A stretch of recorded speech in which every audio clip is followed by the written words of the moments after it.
Bismillahirrahmanirrahim. Assalamualaikum warahmatullahi wabarakatuh. Alhamdulillah, Rabbil alamin. Wassalatu wassalamu ala asyrofil anbiya'i wal mursalin Sayyidina wa maulana wa habibina wa syafiina wa ala alihi wa ashabihi wa sahabatihi ajma'in. Allahumma salli ala Sayyidina Muhammadin wa ala ali Sayyidina Muhammad. Allahumma salli ala Sayyidina Muhammadin tibil qulubi wa dawaiha wa afiyatil abdani wa shifaiha wa nuril absari wa diyaiha wa ala alihi wa sahbihi wa sallim. Yang saya hormati dan kita muliakan bersama Alina Torungal kita, Bapak Camat beserta istri dan seluruh muslimah yang sempat hadir. Yang saya muliakan kami ta'zimi Bapak Ketua Basnas. Terima kasih sudah memberikan menyalurkan zakat ke Mustahik. Yang kami muliakan Bapak Benhamil, baik. Insyaallah. Agina Al-Fadil, Alina Durta, Ustaz Mahmud Badi Fari, beliau kita doakan mudah-mudahan diberikan kesehatan. Yang saya muliakan Bapak Kepala Bapak Lur, Pak Ustaz dan Bapak Babinsa Mas, ibu-ibu majelis salim. Alhamdulillah, saya tadi berdoa Pak Camat, mudah-mudahan nanti sebelum saya naik orang berebut telur. Iya, ternyata alhamdulillah baru saya merasa doa saya langsung dijawab. Kenapa? Karena tadi saya kasihan jamaah yang di sana itu tidak bisa melihat ke sini karena terhalangi telur. Ya. Makanya saya berdoa bila mudah-mudahan sebelum saya ceramah nanti orang berebut telur. Ternyata betul. Jadi saya tidak tersinggung, saya cuma bersyukur. Karena kasihan ibu-ibu ada terhalangi dengan telur. Karena batang pisangnya di besi depan jadi terhalangi. Alhamdulillah sore hari ini panitia tidak usah merasa terganggu dengan apa yang diambil ibu-ibu ini. Alhamdulillah itu berkah maulid, insyaallah. Semua yang kita bawa ke sini memang sudah niatnya untuk sedekah. Karena Rasulullah itu kalau mau diikuti sebenarnya keteladanan kepada Rasulullah agak berat. Tapi paling tidak yang bisa kita lakukan adalah cinta kepada Nabi. Makanya ulama kita mengatakan man asdaqa dirhanan faqad sababan li qiraati maulidin nabi la yakhrujuna minad dunya illa rahimallah. Siapa yang bersedekah walaupun hanya 1 dirham demi terlaksananya atau terbacanya sejarah Rasulullah atau adanya kegiatan maulid seperti ini, insyaallah itu orang mati dalam keadaan mati dirahmati oleh Allah Subhanahu wa ta'ala. Iya. Jadi kalau logi mau lu asidak kaki aja tala telo. Iya. Usahakan ada sedekah. Makanya saya sebenarnya itu Bapak kalau maulid saya sering kasih tahu panitia bikin list sumbangan. Jangan pakai dana masjid.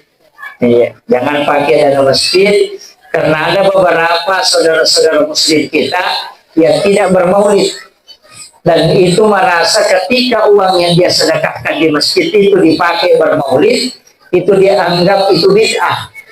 Nah, makanya kalau panitia bikin acara maulid mestinya bikin di sumbangan aja, supaya jamaah bersedekah walaupun hanya Rp1.000 supaya insya Allah hidupnya menjadi berkah. Jadi ya kung kagaga ya sumbangan ngilia kami makbaraka loku bija-bijanta dengan keturunan kita. Jadi doanya itu jangan hanya mengatakan kepada anak-anakku, tapi doakan anak-anak dan keturunanku. Jadi orang yang bersedekah itu sebenarnya dikasih hadiah oleh Allah. itu bisa berdoa. Makanya ketika ada orang kita sedekahi, utamanya bersedekah dengan makanan. Ia kau masih dekat di Andre, maka bela ada keberkahan. Makanya orang tua dulu itu sering memanggil Pak Imam untuk baca doa di rumahnya. Itu tujuannya supaya Pak Imam itu bisa diberi makanan. Karena khairul mal ar-rijalun soleh. Sebaik-baik harta yang digunakan untuk orang yang soleh. Karena kalau bukan orang soleh dikasih, bisa mungkin dia belikan makanan haram, atau nak pakai main judi slot, atau nak pakai main porkas. Tapi kalau Pak Imam itu mustahil. Dan mungkin Pu Imam mak judi online. Tidak mungkin.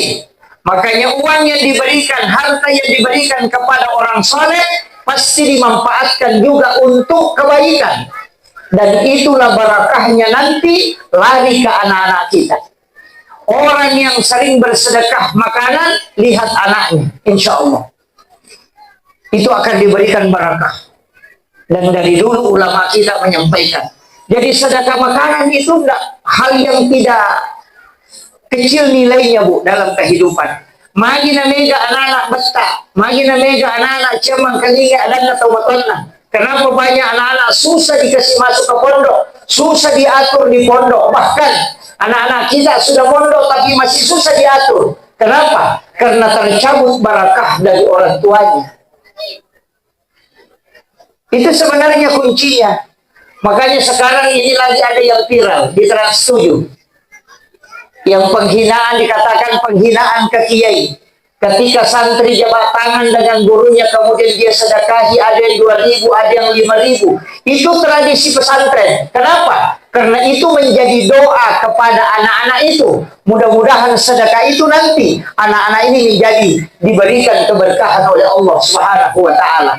Yang penting tidak dimaksa. Makanya sedekah itu usahakan. Doakan supaya kita berdoa, supaya nanti lari ke anak-anak kita. Begitu sebenarnya. Sama sekarang, Pak. Dulu orang tua kita, ya kumak galungi, tidak terlalu banyak pupuk dia pakai. Tidak terlalu banyak pestisida dia pakai. Tapi berhasil hasilnya. Kenapa? Karena orang-orang miskin berdoa. Ia makokoe, orang kaya, justru yang dibantu. Ya biasa kumak galung itu, nabat tumak daros, tau kasih silo mak daros. Tarala cakare, tarala bajujue, tarala balewe. Karena semuanya belikan di pasar baru dia bawa ke sawah untuk maga. Lomak daros, lomak santi, lomak sampah. Tapi makokoe, to napake tawe, tau sogi ini pagaji. Doanya hilang. Hilang doa. Nah sebab itu kasih si konite si memel pada jasita komatasa di magana sa kasih manyanyawan atau sogi. Makanya kalau orang kaya ini yang punya mobil ini, penghasilannya, dia tidak bayar zakat. Hati-hati. Iya. Tadinya Pak Galungnya bawa para rumah ke majasa ke Okoy. Ini yang punya mobil, otopas sangki. Hati-hati. Ini yang banyak penghasilannya. Iya. Makanya Basnas mestinya mendatangi. Iya. Ini penting, Pak. Iya saka bahaya kalau dipasu. Pacalali no akhirat. Makanya degaga kampung, degaga kasih-sina. Tidak ada kampung, tidak ada orang miskin. Kalau ada anggota dewan kampanye mengatakan mengentaskan, menghilangkan kemiskinan, itu dia melawan takdir. Allah Ta'ala nanewa itu.